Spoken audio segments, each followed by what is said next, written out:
Hello friends, history of study channel में आपका स्वागत है। आज हम इस वीडियो में सर छोटू राम जी की बात करेंगे, जिन्होंने साधारण परिवार में जन्म लिया और आगे चलकर किसानों और गरीबों के मसीहा बन गए। आगे बढ़ने से पहले अगर चैनल पर नए हैं तो चैनल को सब्सक्राइब जरूर करें। तो हम वीडियो को शुरू करते हैं। सर छोटू राम जी का जन्म 24 नवंबर 1881 ईस्वी को रोहतक के गढ़ी सापला गाँव में हुआ था। छोटू राम का असली नाम राय रीछपाल था। छोटू राम जी अपने भाइयों में सबसे छोटे थे, इसीलिए सारे परिवार के लोग इन्हें छोटू कहकर पुकारते थे। स्कूल के रजिस्टर में भी इनका नाम छोटू राम ही लिखा दिया गया और जिस कारण रीछपाल छोटू राम के नाम से ही प्रसिद्ध हुए।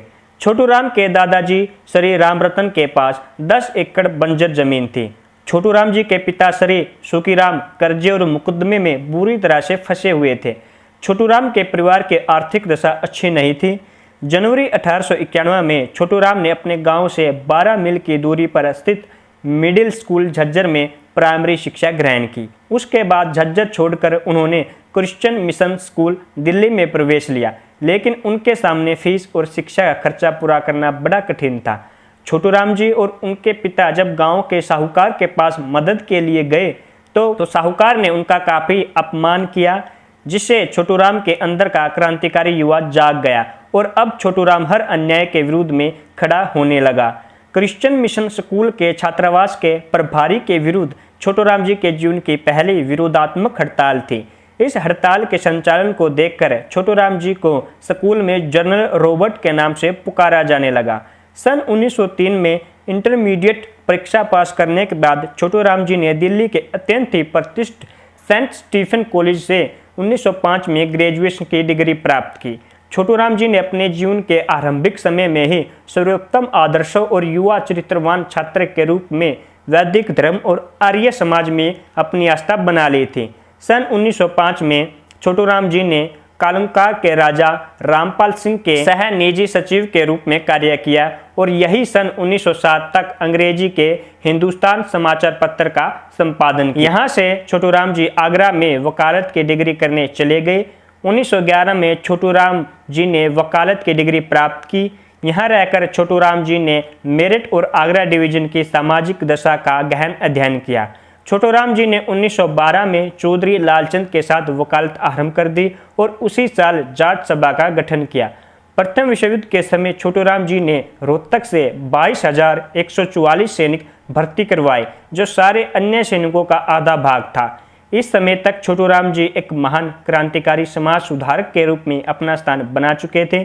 छोटू राम जी ने अनेक शिक्षण संस्थाओं की स्थापना की, जिसमें जाट आर्य वैदिक संस्कृत हाई स्कूल रोहतक प्रमुख है।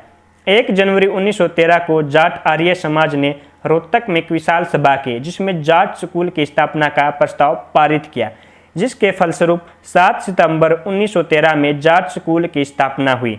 वकालत जैसे व्यवसाय में भी छोटू राम जी ने नए ऐतिहासिक आयाम जोड़े। उन्होंने झूठे मुकदमे न लेना, छल कपट से दूर रहना, गरीबों को निःशुल्क कानूनी सलाह देना, मुवक्किलों के साथ सद्व्यवहार करना अपने वकालती जीवन का आदर्श बनाया।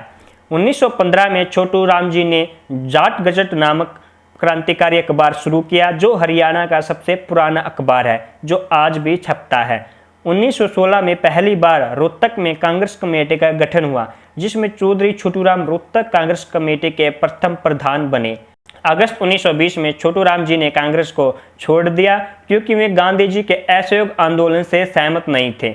उनका विचार था कि इस आंदोलन से किसानों का हित नहीं होगा।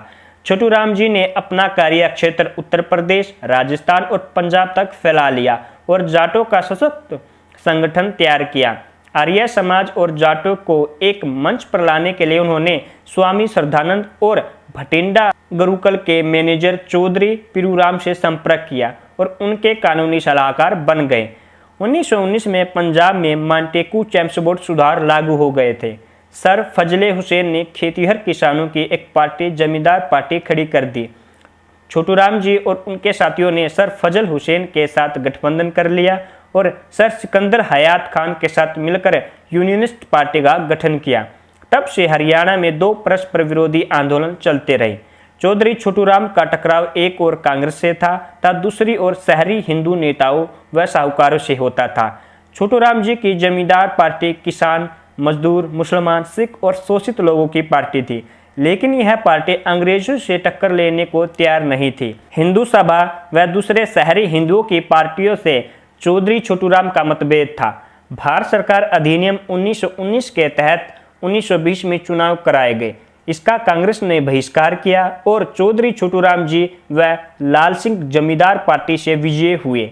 उधर 1930 में कांग्रेस ने एक और जाट नेता चौधरी देवीलाल को चौधरी छोटूराम की पार्टी के विरोध में स्थापित किया। भारत सरकार अधिनियम 1935 के तहत सीमित लोकतंत्र के चुनाव 1937 में हुए।